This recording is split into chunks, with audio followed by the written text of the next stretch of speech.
యేసువా నిన్ను నమ్ముచున్నాను. Praise the Lord. తపస్సు కాల 3వ ఆదివారము.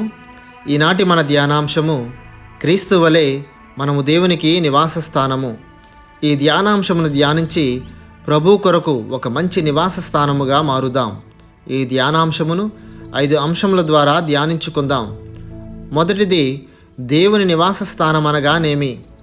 దేవుడు కొలువుండేటువంటి చోటు, ప్రభు తన ప్రజలతో ఉండుట కొరకు కేటాయించుకున్న స్థలము, క్రీస్తులో పిత పవిత్రాత్మలు కొలువున్నట్టుగా మనలోనూ పిత పుత్ర పవిత్రాత్మ సర్వేశ్వరుడు కొలువుండు నివాస స్థానము. రెండవ అంశము, ఎన్ని విధములైన దేవుని నివాసములు కలవు? 2 విధములైన దేవుని నివాసములు కలవని తెలియచేయబడుతూ ఉంది. మొదటిది, తాను కొలువుండుట కొరకు సృష్టించుకున్న తన నివాస స్థానము మానవుని దేహము. సంపూర్ణ మానవుడిగా జన్మించిన క్రీస్తు తన దేహాన్ని గూర్చి దేవుని ఆలయముగా ప్రస్తావించడం యోహాను సువార్తలో మనం చూస్తూ ఉంటాం. పునీత పౌలు గారు మన దేహము దేవుని ఆలయమని, దేవుని నివాస స్థానమని మనకు తెలియచేయడం వారి లేఖలలో మనం చూస్తూ ఉన్నాం. రెండవ విధమైనటువంటి దేవుని దేవాలయము, దేవుని దయతో దేవుడు కొలువుండుట కొరకు మనం నిర్మించిన కట్టడములైనటువంటి ఆలయములు. కట్టడములైన ఆలయములలో దేవునికి మనం అర్పించు పూజలు, ఆరాధనలు, స్తుతులు వలె మన దేహమైన దేవాలయములో కూడా ఎల్లప్పుడూ మనం సమర్పించాలి. ఈ ఆత్మ శరీరాలను ఆయన నివాస స్థానముగా మార్చాలి. మూడవ అంశము, ఎందుకు మన మధ్య దేవుని నివాస స్థానం? ఆయన యందు మనము, మన యందు ఆయన ఉండి మనము అధికముగా ఫలించుట కొరకు. ఆయన మనతో లేకుండా మనమేమియూ చేయలేము కనుక. నాలుగవ అంశము, దేవుని నివాస స్థానములో ఏముండాలి?